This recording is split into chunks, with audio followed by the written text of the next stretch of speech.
Hello everybody, welcome to Snyder's Inc. I was gonna say this is my last video tonight. It is 11 p.m. when I'm filming this, but knowing me, it'll be Halloween by the time this goes up. So happy Halloween! Happy Halloween! By the time this goes up, because there's no way by the time I finish this, since this is 40 minutes long, and edit this, it will not be at least past midnight. So yeah, happy Halloween. Hope you all have a good Halloween. We are gonna be doing a Halloween live stream. Don't know if anyone will come watch it, but you're going to get a Halloween live stream. I did promise that. So we're going to do that. Yeah, we're going to be doing that. Doing some creepy paranormal videos. Got a few different ones in mind. So we'll have that. Yeah. This is a Savox video we're doing right now. And this is 6 more of the most evil wrestlers. And since I'm a wrestling fan, we go get right into it. Ladies and gentlemen, hit the like button, hit subscribe button, comment, think down below. If you like help the channel out with a donation, you can leave a super thanks. All link to my PayPal will be in the description. Let's go. 2 years ago, I uploaded 10 of the most evil wrestlers, in which I looked at some of the scummiest people ever to enter a wrestling ring. The video did really well, and was even given a... The only thing I know is Vince McMahon is not on this. But to be honest, that's a video in itself. He could do a whole video just on Vince McMahon. Someone needs to fucking do a video on that evil bastard. The only video I've seen about Vince is one that heavily doesn't fully understand kayfabe and shit. So I need someone to fully understand what the hell's going on and do a video on Vince. A shout out by Violent J of the Insane Clown Posse. ICP are wrestlers themselves, so the fact that Violent J watched it and was impressed with it was a pretty big deal for me. I held off on making this video for a long time because I honestly didn't... Everyone should be impressed. Every wrestler should be watching this and be impressed with this. It's a fucking great video, the first one. think I'd have enough for a second one. While it's very unlikely any wrestler will ever be as evil as Mona Barotza, since she was an actual serial killer, it turns out there are at least some more evil wrestlers out there. And in this video, I'll be talking about 6 of them. Here are 6 more of the most evil wrestlers. By the way, this video uses a lot of footage that WWE owns, and they're notoriously strict with content ID, so I've had to use methods to get around this. Don't act like I didn't warn you in the comments. Yeah, apparently what he did was not enough, so this is gonna be a heavily lot of censored shit. So if you see a lot of censoring and blurred shit, it's just because WWE is an evil little bastard and can't let it go and can't just let people use their content educationally. They just copy. I've had my issues with WWE, although I usually win most of the time in disputing it because most of the time it's over stupid bullshit. So,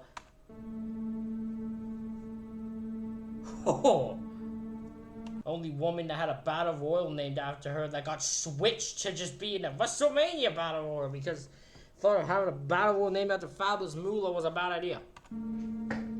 Mary Lillian Ellison, better known to the world as the Fabulous Moolah, was born on July 22, 1923, in Kershaw County, South Carolina.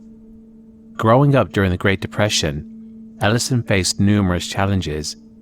She was drawn to wrestling at an early age, inspired by the legendary Mildred Burke, one of the first prominent female wrestlers in a sport dominated by men. Ellison was determined to break into the male-centric world of professional wrestling, a dream that seemed almost unattainable at the time. She began her wrestling career in the late 1940s, adopting the ring name Slave Girl Moolah, playing a heel manager for male wrestlers. It wasn't long before she transitioned into a full-time wrestler, recognizing the need to establish herself with a persona that would stand out. She took on the moniker The Fabulous Moolah, and began crafting an image of a glamorous yet ruthless competitor. In an era where female wrestlers were often seen as a novelty or sideshow attraction, Moolah's in-ring work set her apart. She trained hard, developing a rough technical style that mixed grappling, brawling, and showmanship. Standing only 5'4", Moolah wasn't physically imposing, but her attitude and ring psychology made her a formidable opponent. This is the one thing I think I always find interesting in Fabulous Moolah. There were so many people who shit on Fabulous Moolah in ring-wise. And while they're correct in some point, in the 1970s and 1980s especially, when she's still on top, the era of wrestling had changed enough to her style became the old style. Back in the day when she was really on top and when she started, that was probably the norm. That was the norm to the point she might have been a standout. You know what I mean? Because of how aggressive and that she was. So it wasn't like back in the 40s, they were like, oh God, Fabulous Moolah, she fucking sucks. Right? In the 80s and now when you have like Wendy Richter and, oh shit, there was the other one. The Jake Roberts, oh shit, I feel like a moron. What's her name? What's her name? What's her fucking name? She's Jake Roberts' sister.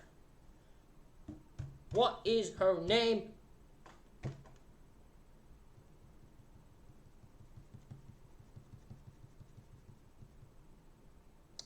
Fuck, I can't remember. Shit. Oh, I'm so mad at myself for that. I should know this. I think it's something McIntyre, but I don't remember. Fuck. Son of a bitch. Part of me wants to say Velvet McIntyre, but I don't think that's right. I might be someone else. I don't even know who the fuck. Anyways, she, there's many different people, who were around in the 80s that, like, outshined Moolah in ring wise in the 80s and shit, but they still put her on top, and that's when it became a problem for people. That's just her in ring wise. How she is a fucking person, the worst, like, the most fucked up human being ever. Her tenacity in and out of the ring quickly earned her a reputation as a serious athlete in a field largely dominated by men. By the 1950s, Moolah had become one of the most recognized female wrestlers in the world. In 1956, she won the Women's World Championship, a title she would hold, though not without some controversy, for nearly 30 years, cementing her status as one of the most dominant champions in wrestling history. The Fabulous Moolah became synonymous with women's wrestling at a time when the sport rarely gave female athletes the same recognition or platform as their male counterparts. During the peak of her career, Moolah traveled the world, defending her championship against a range of opponents. Her matches were often brutal and hard-hitting. Moolah broke through barriers with sheer determination, proving that female wrestlers could be just as tough, talented, and entertaining as their male counterparts. Moolah's dominance in the ring wasn't just about her in-ring ability. It was also about her business savvy. She became the de facto gatekeeper of women's wrestling, especially in the United States. In the 1960s and 70s, she worked closely with Vince McMahon Sr.'s Capital Wrestling Corporation, the predecessor to WWE, and biggest political one. I think Fabulous Moolah's a bigger politician than Hulk Hogan. I think she's a bigger politician than Hulk Hogan, to be honest. Other wrestling promoters, she wielded because she made herself be on top of 30 years. Hogan would at least put someone over at some point. He's never that damn bad. Considerable power, both as a champion and as a promoter of female wrestling talent. Moolah didn't just wrestle. She ran a virtual monopoly on women's wrestling in North America for decades. She owned a training school on her property in Columbia, South Carolina, where she trained many aspiring female wrestlers. For young women looking to break into the business, the Fabulous Moolah's training school was often seen as one of the gateways to success in the wrestling world.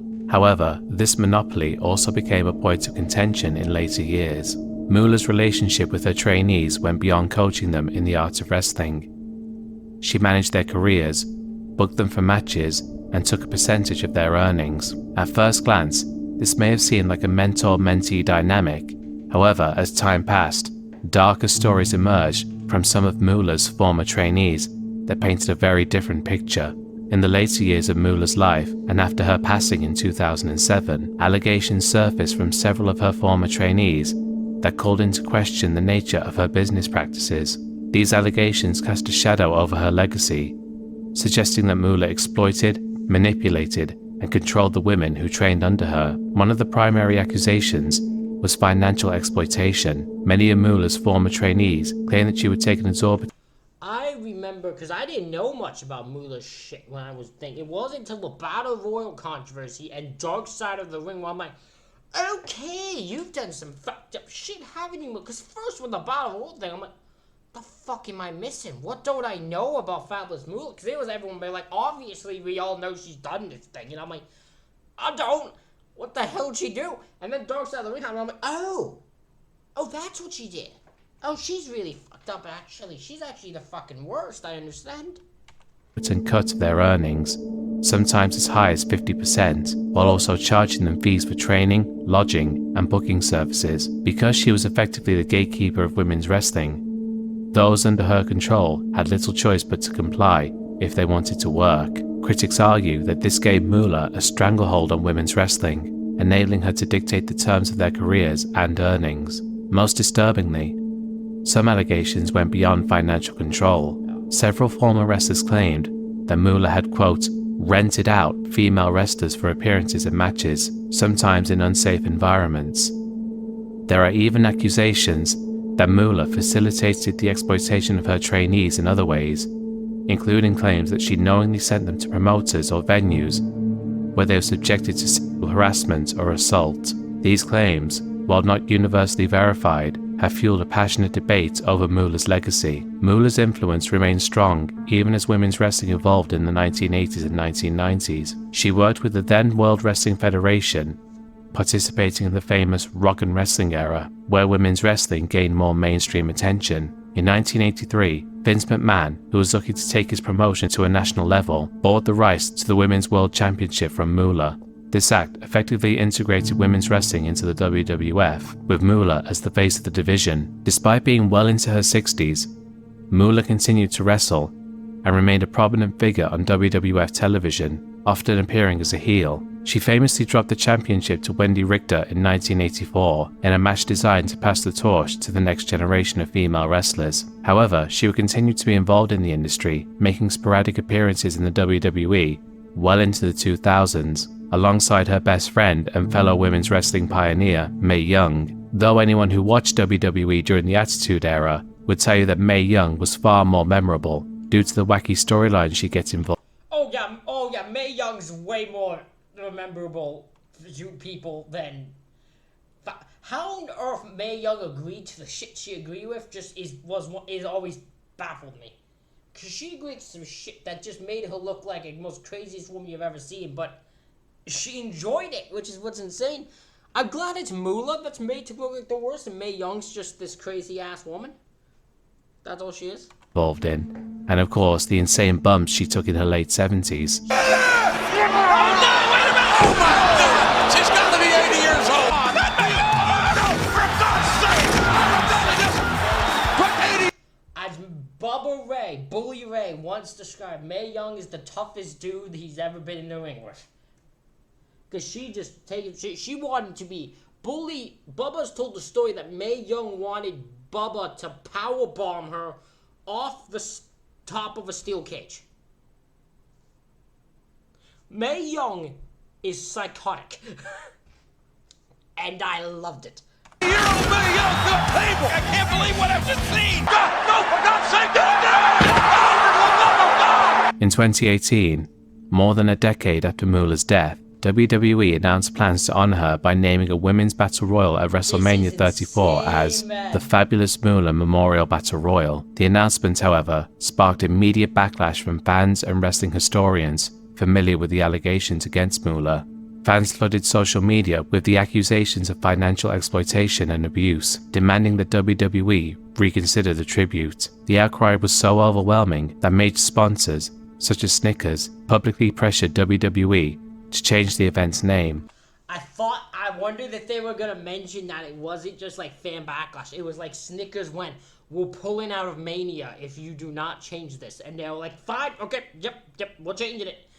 We never were going to do it. It's the WrestleMania Battle Royal. See, it's the women's WrestleMania Battle. We were never going to name it after Moolah. It was never there. What are you talking about?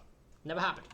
Within days, WWE backtracked and renamed the match simply as the WrestleMania Women's Battle Royal. The debate over Moolah's legacy is a deeply polarizing one. On one hand, she was undoubtedly a trailblazer for women's wrestling. In a male-dominated industry, she carved out a space for female athletes and brought a level of legitimacy to women's wrestling that had been sorely lacking. Her contributions to the sport, in terms of her in-ring career and her promotion of women's wrestling, are undeniable. However, the darker side of her legacy raises uncomfortable questions. If the allegations are true, then Moolah was not just a tough businesswoman, but a predator who exploited and controlled the very women she claimed to be empowering. For many fans of former wrestlers, These accusations have stained her legacy, turning what might have been a celebration of her career into a complex discussion about power dynamics, exploitation, and the darker aspects of the wrestling business.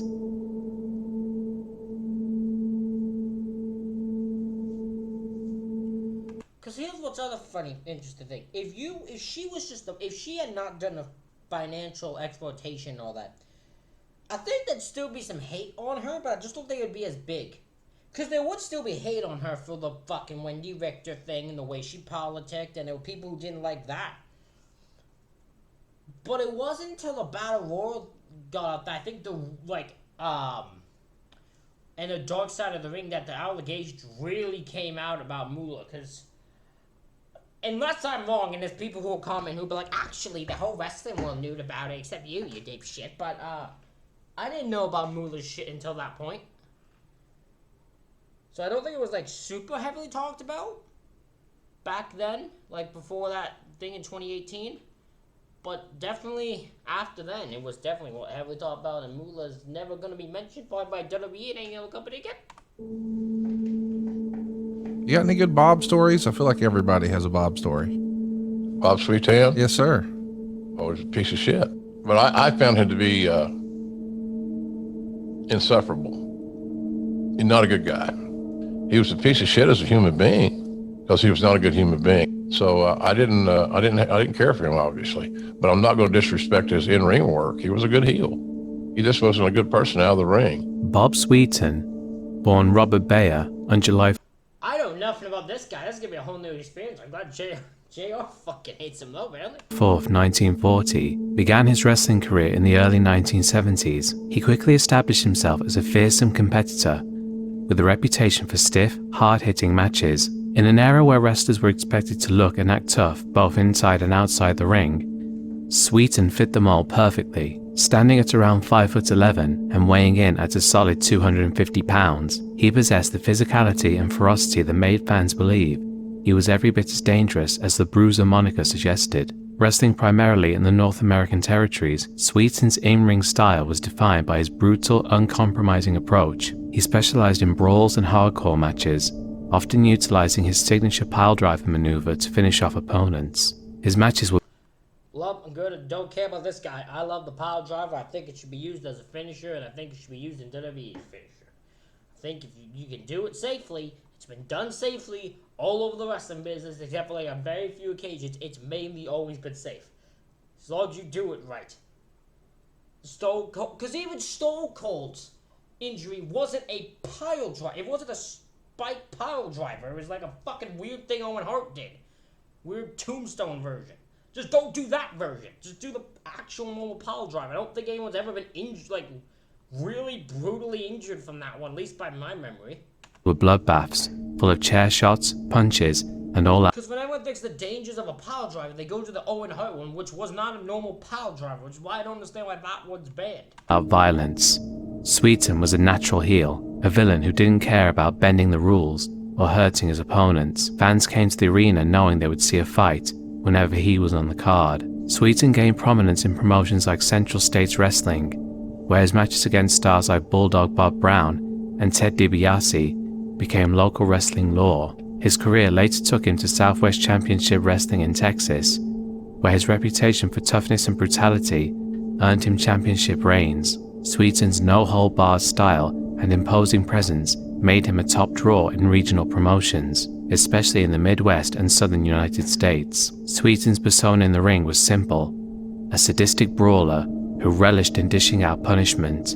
Unlike many of the charismatic and flashy wrestlers of his era, Sweetan was a man of few words, preferring to let his fists do the talking. He was known for his brutal piledriver, a move he used to devastating effect. In an age before the widespread adoption of safety-conscious wrestling, Sweetan's piledriver was feared for its intensity and for sometimes leaving his opponents legitimately hurt.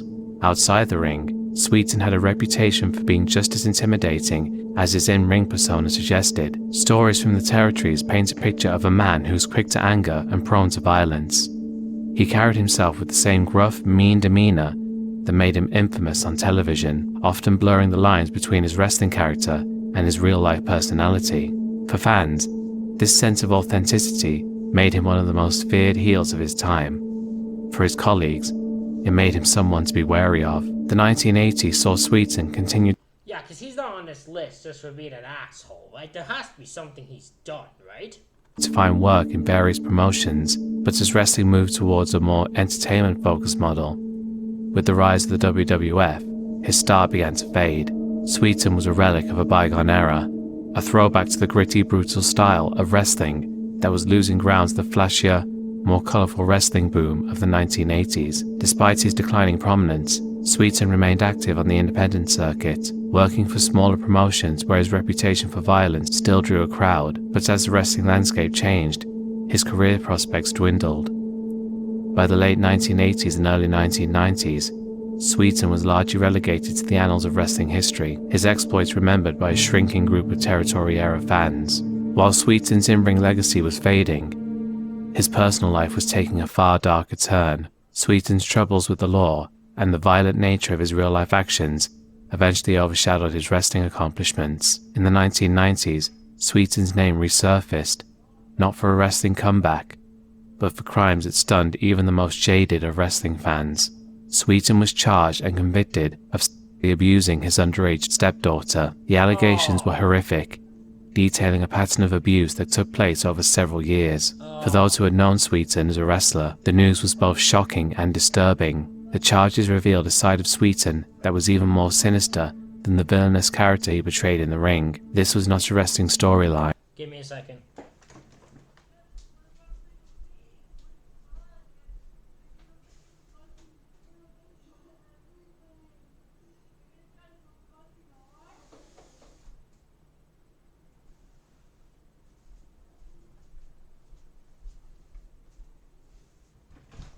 Sorry, someone's having a bit of a breakdown on outside.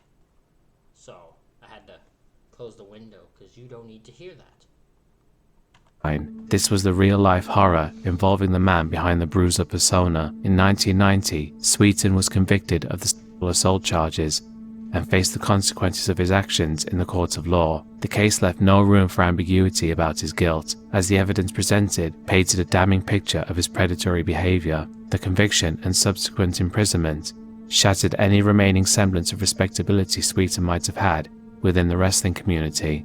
Despite... Was Jake Roberts' dad on the first one? I don't remember. If he was on the first one, he won't be on this, but he definitely, if he's not, he definitely should be on this list. Serving time for his crimes, Sweeten's troubles with the law did not end. Following his release, he continued to lead a life marred by controversy and further criminal activity. In 2000, Sweeten fled to Canada in an attempt to avoid charges related to unpaid taxes. His flight from justice only solidified his reputation as a man with blatant disregard for the law. Sweeten served out his final years in obscurity, a pariah in both the wrestling industry and society at large. He passed away on February 10, 2017 in Canada. His death was largely ignored by the wrestling community, Good. a quiet end to a life marked by brutality, both in and out of the ring. Bye-bye.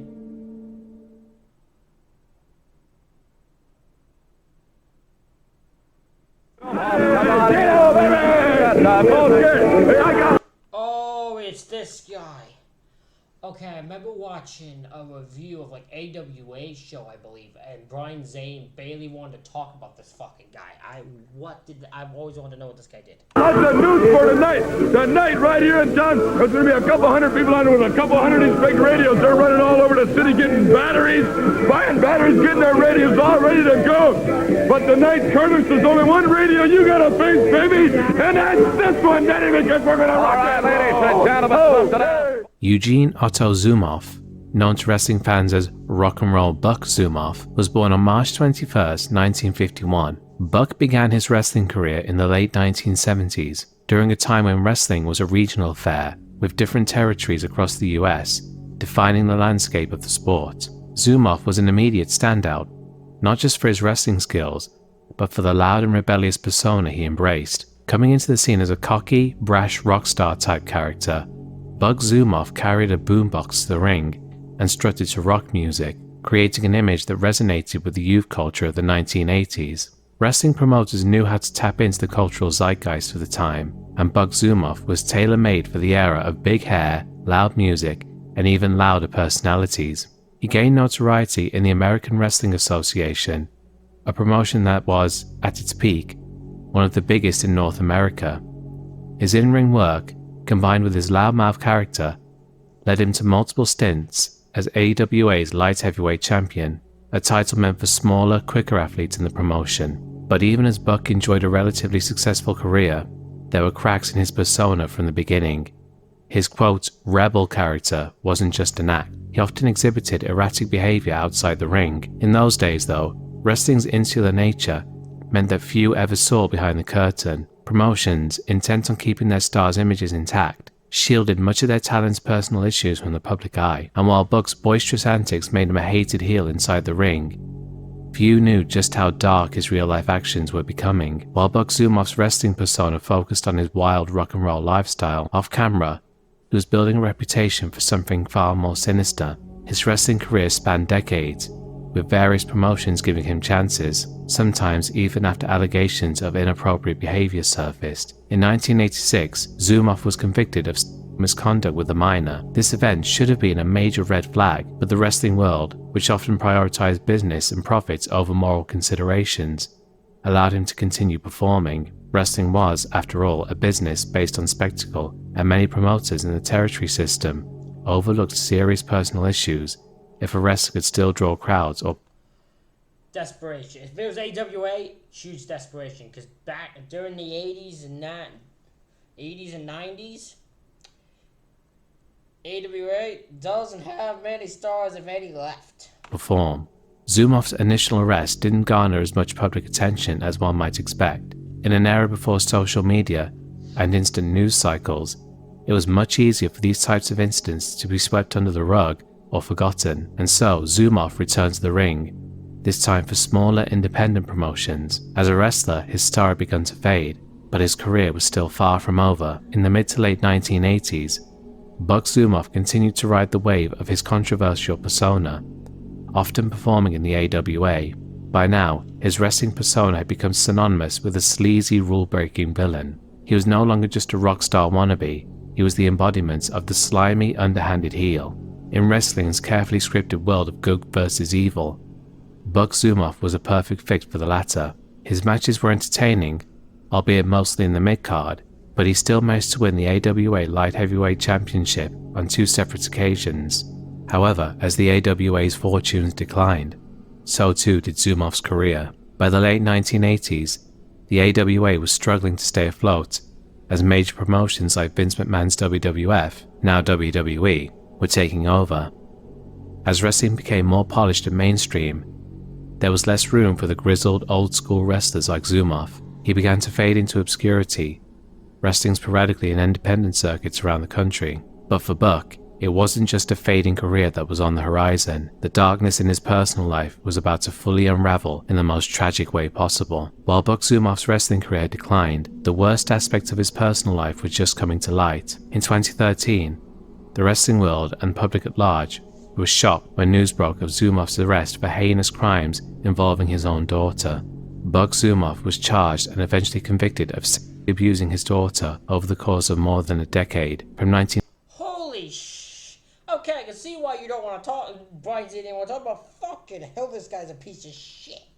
1999 to 2011. The revelations were horrifying. Zumhofe had manipulated and abused his daughter from the time she was a teenager while keeping her isolated from the world. His actions were so vile that even seasoned law enforcement officers were stunned by the scope of the abuse. During the trial, the details were laid bare, and Zumhofe's history of predatory behavior was fully exposed. This wasn't just a one-time offense, it was a pattern of manipulation and abuse that had been occurring behind closed doors for years. As his trial progressed, the wrestling world distanced itself from him. Promotions that had once booked him never mentioned his name again. Any wrestling historians who once covered his career now struggled to reconcile the wrestler they once knew with the monster revealed in the courtroom. When the guilty verdict was handed down, Zumhofe's response was telling. He attempted to flee the courtroom, running from the justice that had finally caught up with him. but there was no escape this time. He was tackled and restrained before being sentenced to 25 years in prison. In the wake of his conviction, Bug Zumhoff's name became toxic in wrestling circles. While there have been many wrestlers whose out-of-ring lives involve controversy, few, if any, had committed crimes as horrifying as Zumhoff's. In an industry built on creating larger-than-life characters, Bug Zumhoff's real-life crimes were beyond anyone's imagination. For fans of the AWA, and those who grew up watching Bug Zumhoff in his heyday, the revelations about his personal life were devastating. Some wrestlers are remembered for their incredible in-ring accomplishments or their influence on the industry, but for Bug Zumhoff, all of his achievements, his championships, his high-profile matches, his persona, were erased by the heinous crimes he committed. Wrestling historians largely exclude him from the conversation now, recognizing that his actions off-screen overshadow any contribution he made inside the ring.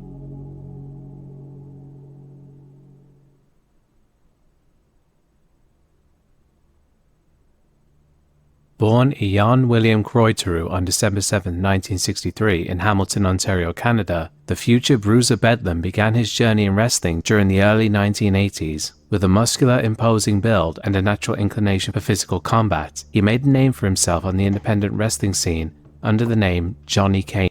Sorry, this might sound weird. I wanted to see if there was anyone on YouTube who had actually talked, like any legend or anything, who had talked about Buck in any way so I can get like their thoughts on him. No, not really anyone who's actually probably around him. In his early wrestling days, Johnny K9 took on the persona of a rough, wild brawler. His look, complete with a thick, bushy moustache and intimidating scowl, fit perfectly with the brutal, no-nonsense style of wrestling that was popular in Canada and the American Midwest. Wrestling promotions in the territory days thrived on blood feuds, brawls, and bruisers who looked like they could hold their own in a real fight. Johnny K9 was a natural fit for this era, quickly establishing himself as a fearsome heel, a villain who audiences loved to hate. K9's early wrestling career including stints in various independent promotions across Canada and the United States. He worked in Stu Hart's Stampede Wrestling in Calgary, Alberta, where he honed his craft among other tough, skilled wrestlers. Known for his wild brawling style, K9 carved out a niche as a bruiser, relying on his raw power and rugged image to sell his persona to the audience. His in-ring style was straightforward, hard-hitting punches, vicious slams, and a mean streak that made him a compelling, if not dangerous, figure in the ring. It wasn't until the 1990s, however, would reach a wider audience when he rebranded himself as Bruiser Bedlam. He joined Smoky Mountain Wrestling, a regional promotion based in the... Oh, so it was Cornette's fault. It's Cornette's fault this guy's in a bigger stage. Hold on, I just gotta know, has Cornette...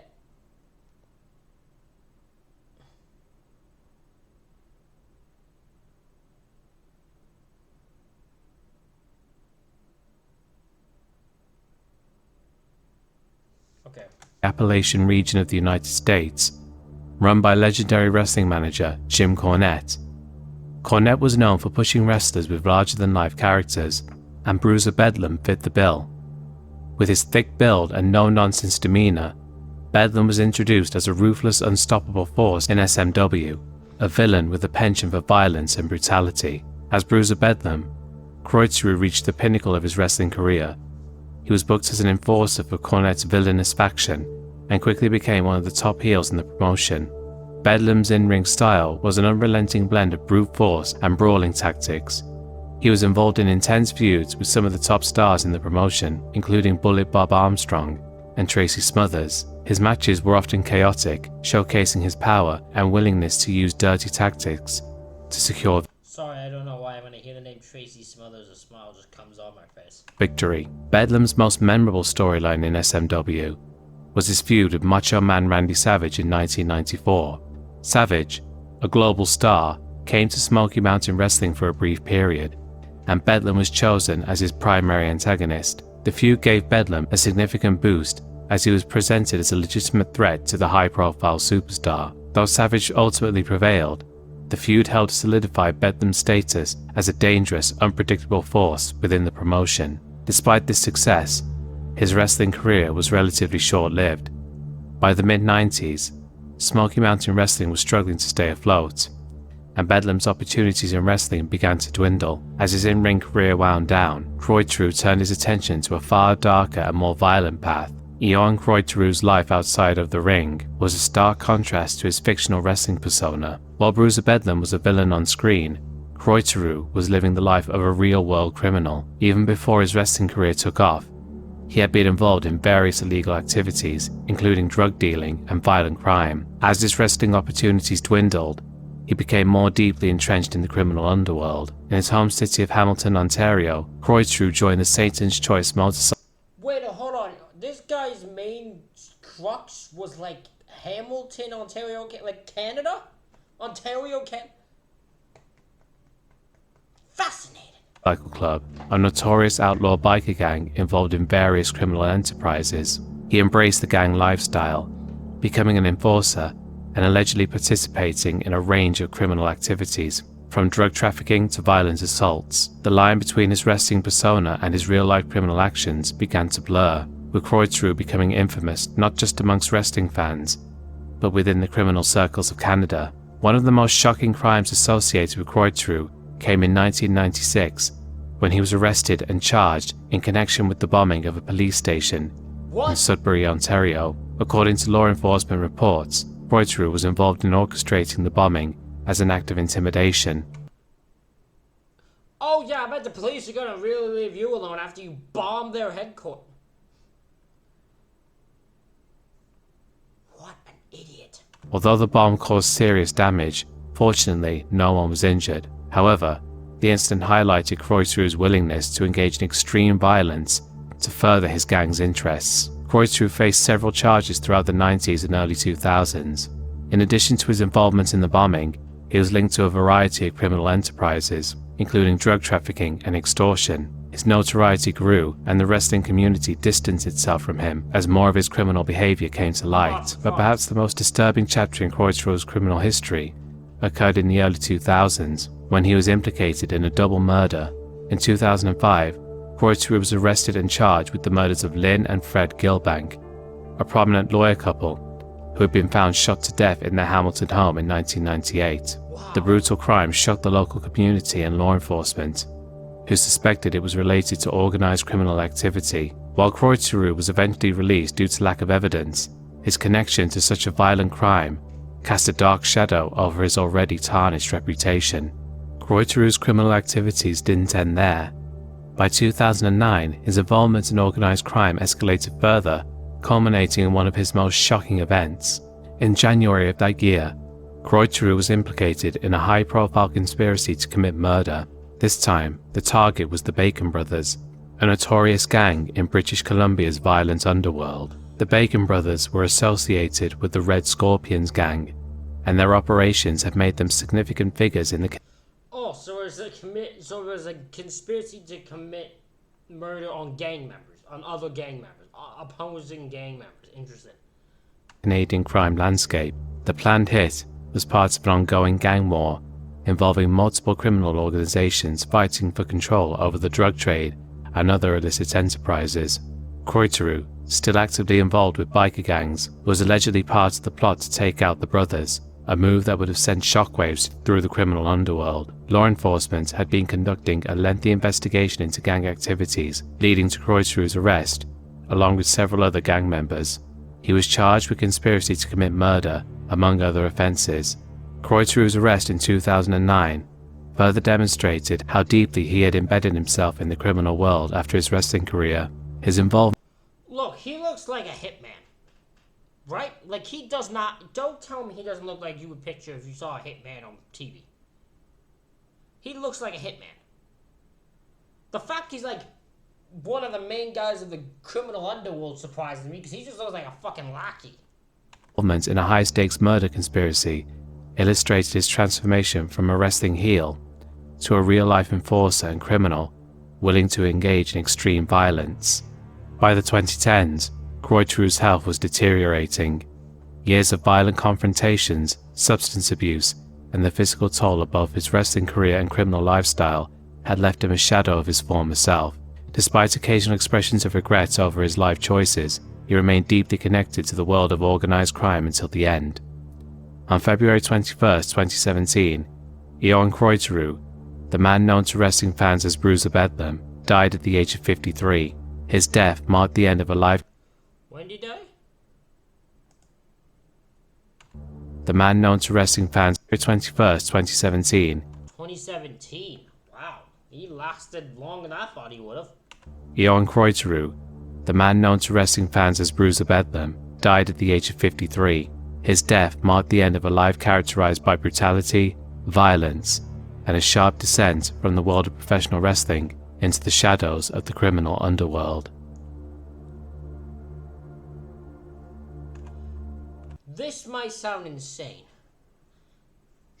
This one makes me sad. This one makes me sad because it's the proof of addiction. And how addiction can be so fucked up. And how addiction can fuck with you for so long. Because it's still, that's what it is. She was an addict. She was an addict that went so far and should not have been able to drive. Should have been watched. Probably should have been in jail. And now she is. But for the love of God, does this one just make me sad. I know people hate her. And I get why. It's 100% right to hate her for what she did. She absolutely deserves all the hate she gets. But there's a part of me that's just like, God, you had an addiction you just couldn't beat. And that makes me sad. Born on December 7, 1972, in Mattawan, New Jersey, Tammy Lynn Sitch was drawn to the world of professional wrestling from a young age. Initially interested in becoming a surgeon, her path changed when she met Chris Candido, an up-and-coming wrestler who would become her long-term partner. Candido introduced Sitch to the wrestling business, and she quickly saw an opportunity to make a name for herself in the industry. She got her first break in 1992 when she joined Jim Cornette's Smoky Mountain Wrestling as a manager. She played the role of a heel manager named Tammy Fitch, a politically conservative character inspired by Hillary Clinton's public persona at the time. Her quick wit, natural charisma, I'm not gonna lie, that's kind of awesome. and ability to elicit strong reactions from the crowd made her a standout in the promotion. Paired with Chris Candido, Sitch's presence added a unique dynamic to the male-dominated wrestling environment. Her work in Smoky Mountain Wrestling quickly caught the attention of larger promotions, and in 1995, she signed with the World Wrestling Federation. It was here that Tammy Lynn Sitch would find her greatest fame and forever change the landscape of women's roles in professional wrestling. Upon joining the WWF, Sitch adopted the name Sunny and was initially brought in as a manager for the tag team The Body Donners, which included Chris Candido. Sunny played the part of the condescending, fitness-obsessed manager, using her looks and cunning to help her team gain an edge. However, it wasn't long before she eclipsed the wrestlers she managed, becoming a star in her own right. Sunny's rise to fame in the WWF. That happened a lot for female managers. Where they will use their... They became more popular than the wrestlers they managed. The unfortunate part is now it's hard for a female to be a manager only because the rules are so stint on male even physically grabbing her and touching her to the point that it's usually delay, and then you just do a mixed tag. So there's never a comeuppance really. Stephanie McMahon is the great example of why being a heel manager now is fucking impossible. Was meteoric. With her bubbly personality, photogenic looks, and a blend of charm and sass, she quickly became one of the most popular figures in the company. She was featured in vignettes, interviews, and even music videos, drawing the attention of a fan base that was captured by her magnetic presence. In an era when female talent was often relegated to mere eye candy or secondary roles, Sunny broke the mold, using her position to push the back. Did she? They were used for eye candy, and that's what they used her for. Did she really break any mold? Pretty sure she just made the mold baby all more obvious. I think she enhanced the mold, she didn't break it.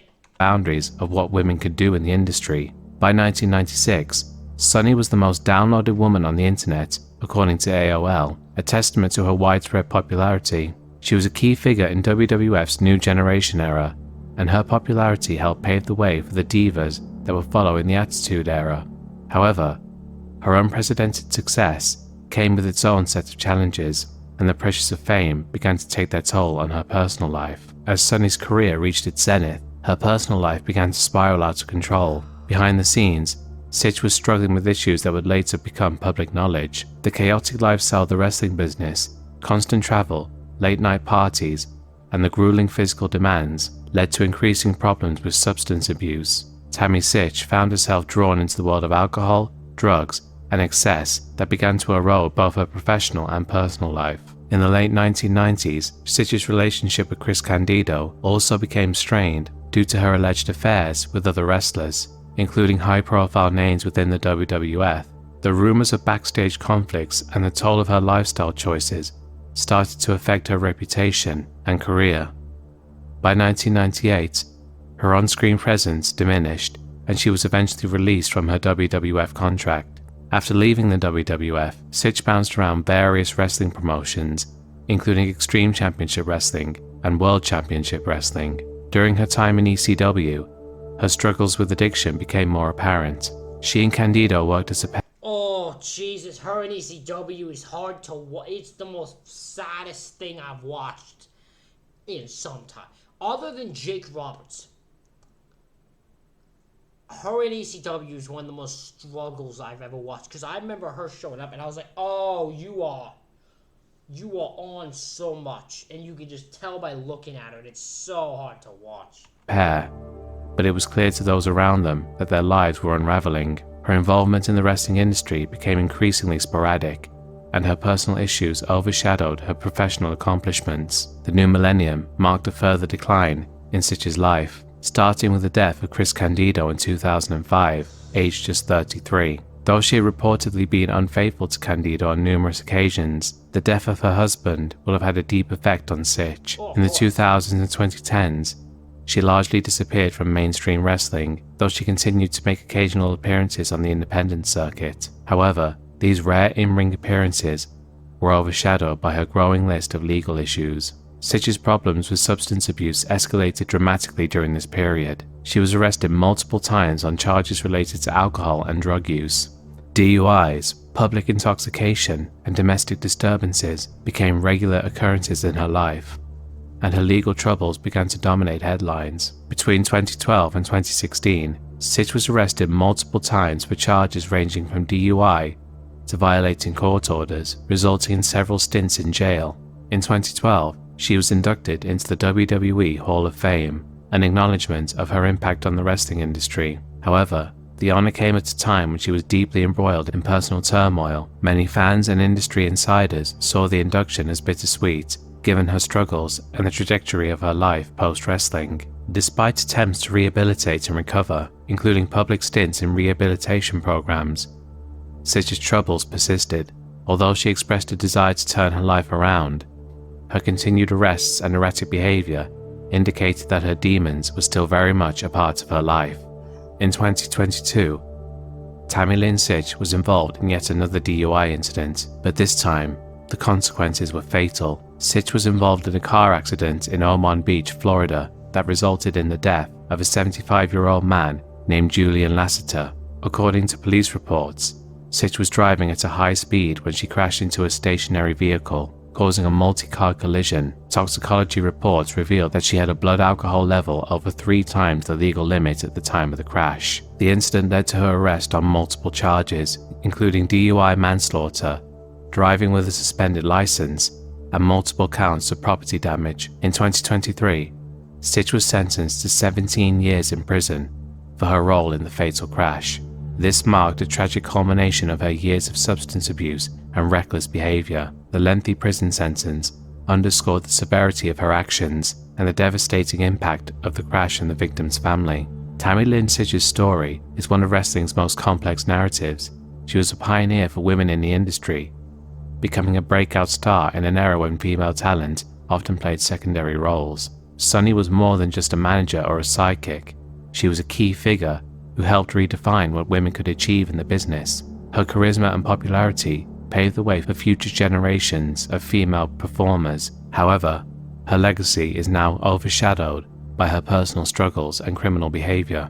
The repeated arrests, addiction battles, and the tragic DUI incident that led to a 17-year prison sentence had transformed her story into one of squandered potential and warning. Sitch's life outside the ring.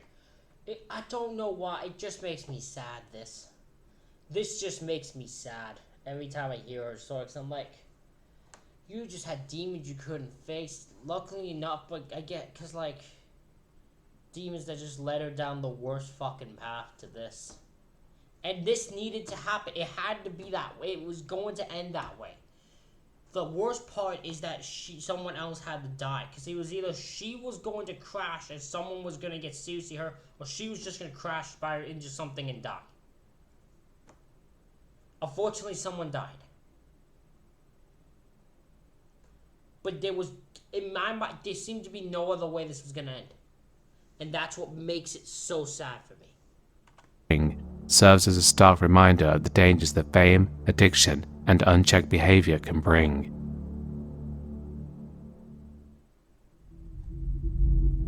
Oh, fucking hell. Well, I know what he did.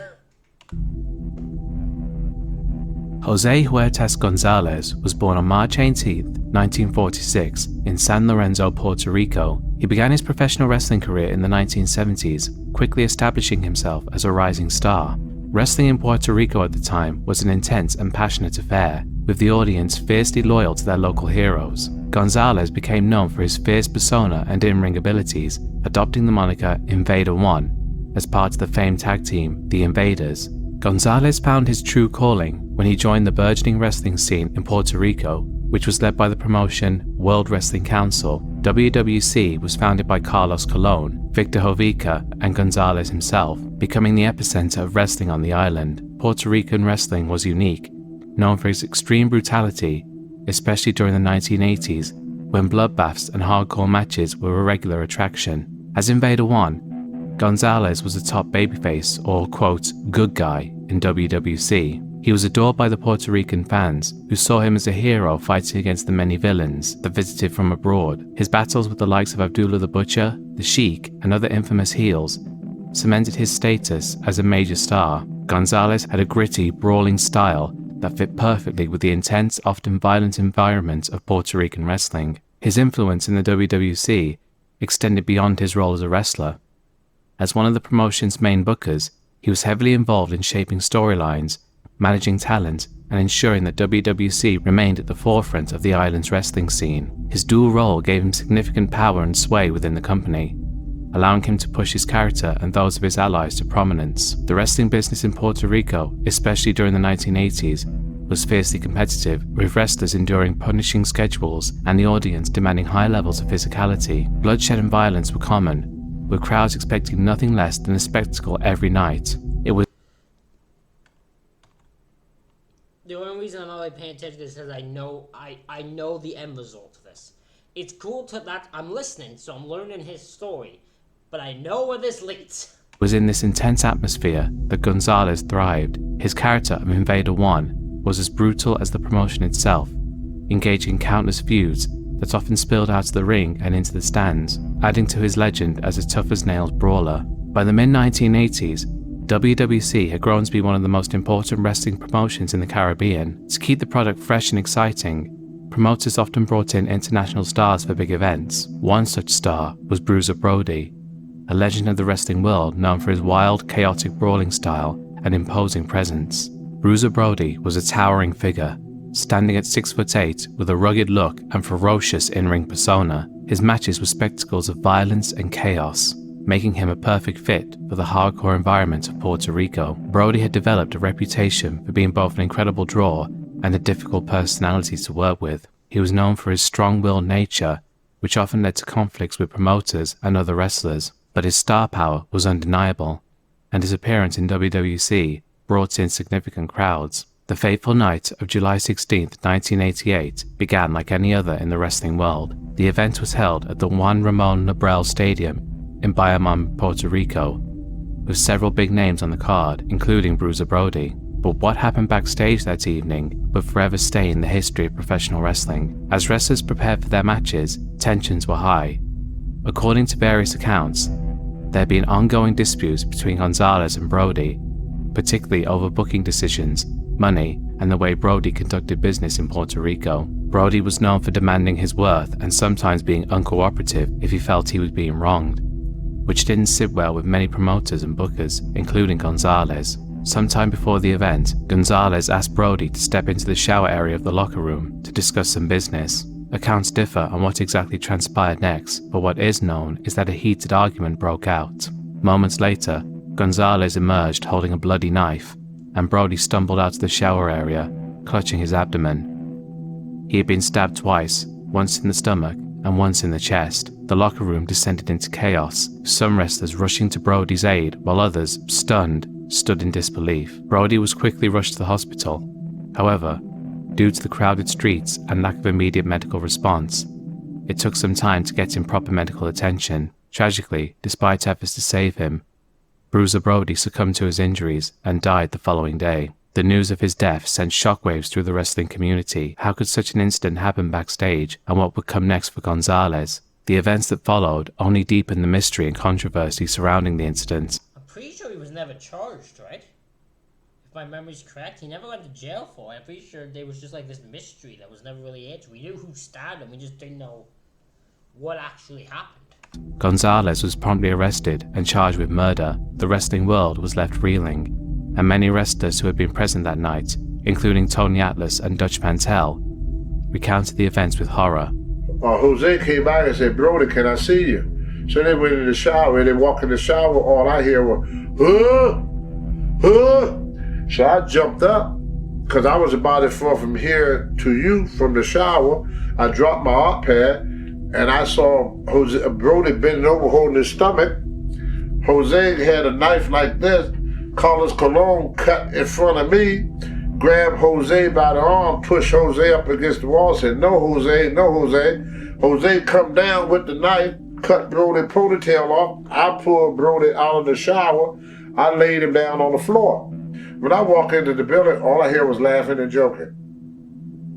Patting each other on the back, talking about what a great match they had, how wonderful this was, how wonderful that is. And I'm standing at the door, I said, "A man just got stabbed in here." And everybody's acting like nothing happened. So this policeman's coming over, and he said, That's insane if that's true. If Bruiser got stabbed, and literally a bit later on, everyone is just laughing and joking and having a good time like nothing's wrong, that's insane. Because even if I don't like Bruiser Brody, I'm a wrestler and I don't like Bruiser, the fact that someone got stabbed, if you're in the same level, probably not far from you, and you're just, like, that's insane. No, I don't know if Tony Atlas's story is true, because Tony Atlas has, I don't know if he's the most credible human being, so. "It's a shame what happened to your friend." I said, "Yeah." And he said, "Did y'all get a look at it?" I said, "Look at who?" And they said, "The fan that did it." I said, "Didn't no fan stab that man?" He said, "Well, who stabbed him?" I said, "That man sitting right there." He said, "You mean Vader?" I said, "Yeah, he's the one that stabbed him." I think Brody kind of realized that this might be it, because he told Carlos, "Tell my wife I love her." That's what he said. I remember Carlos told me that. I mean, I didn't hear him say that, but Carlos told me that. And it took the ambulance so long for help to get there. You know what he died from, right? He died from blood loss.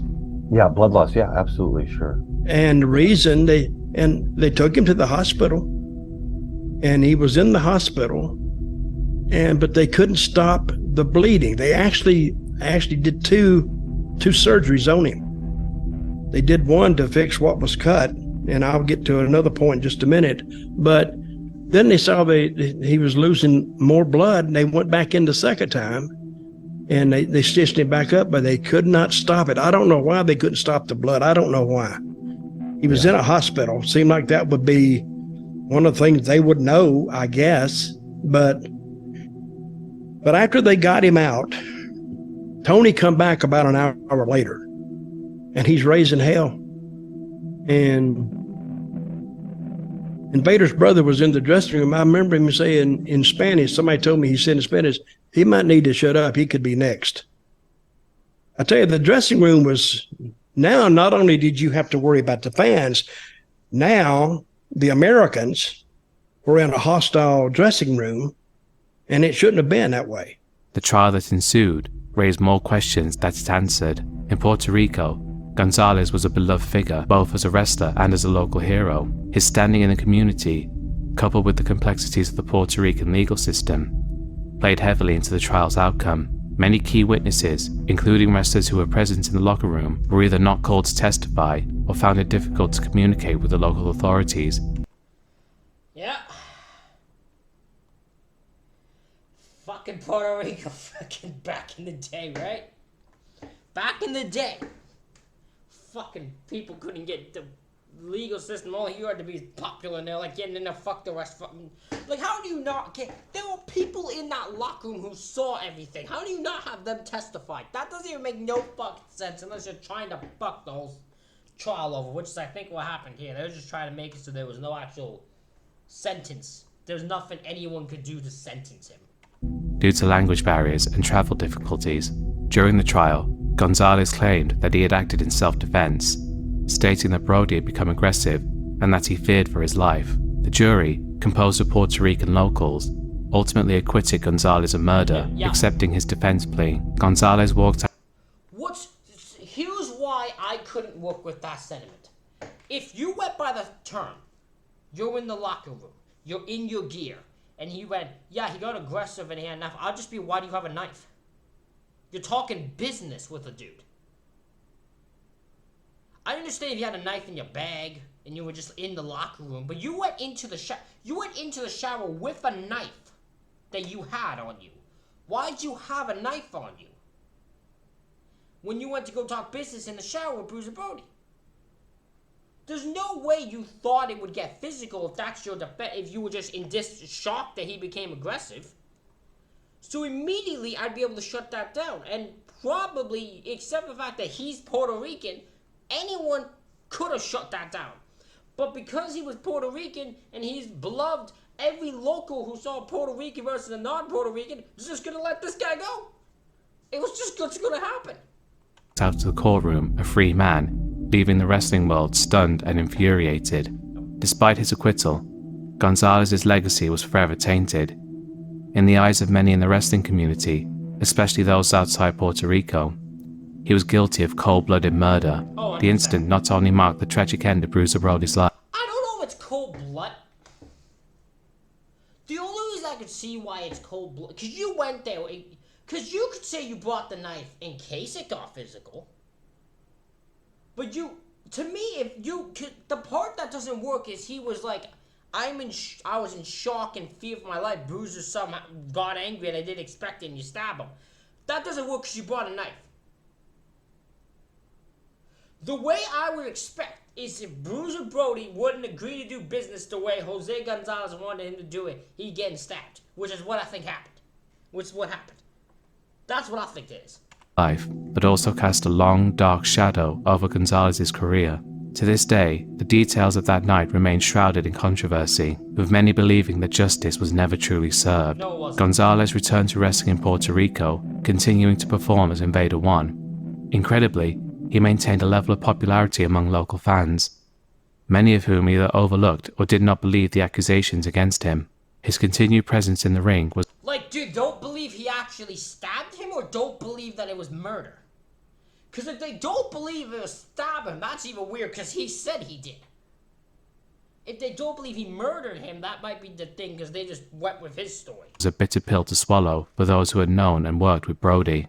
In the wider wrestling world, Gonzalez became a pariah, rarely mentioned in conversations outside of his association with that tragic night. That's insane.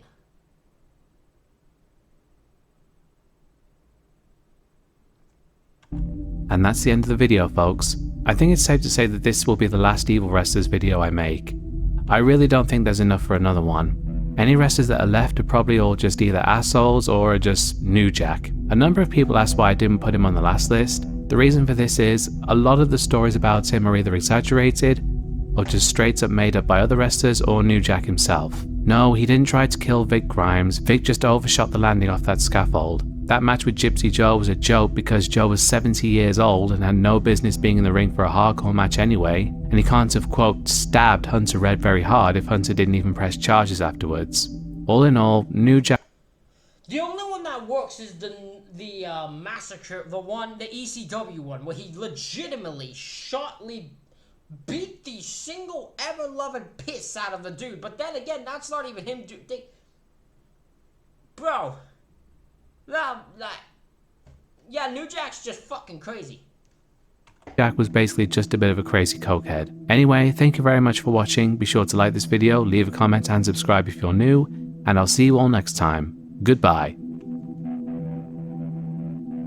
I mean, there have been, New Jack said he had a few justifiable homicides. I've never seen documentation of that. Now he denies it. Now he denies it now. Yeah. Didn't he just say it on Dark Side of the Ring? I just saw an interview with him on Vlad TV where he said the opposite. That it was the boys who kind of started that rumor and sent it around, and he just... I'll tell you who started that rumor with me. His fucking lips. His lips started that rumor with me.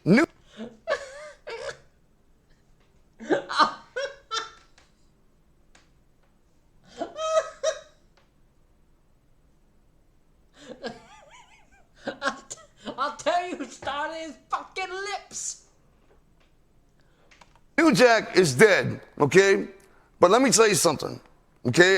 You're not supposed to talk about the dead. No, there's nothing wrong about speaking on New Jack being dead. Okay, that's fine. You can speak on him all you like. New Jack was a dick. Yeah, he don't count when it comes like that. Let me be honest. You never saw New Jack at the gathering. Woo. New Jack was a fucking asshole. I did everything I could to stay away from him. In all of my experience with New Jack. Oh, yeah. It was always tension. He was a lunatic, and he was a super duper cokehead on top of it. Right. So without coke, he's already like this. You know what I'm saying? And he's just oozing out of his fucking brain. So and he told us a story about him doing coke all day and him running out at the end of the day. So he blew his nose and ate that for the extra cocaine residue, you know? And I don't know if we were supposed to be like, hell yeah, New Jack. That's the shit right there, dog. No, that's ill. Yeah, that's fucked up. New Jack was like a vortex of negativity, you know what I'm saying? And I'm dogging him with my time. This is awesome. This is like, it's some of his man cave, but he's just spinning it into like a reverse eulogy. That is insane.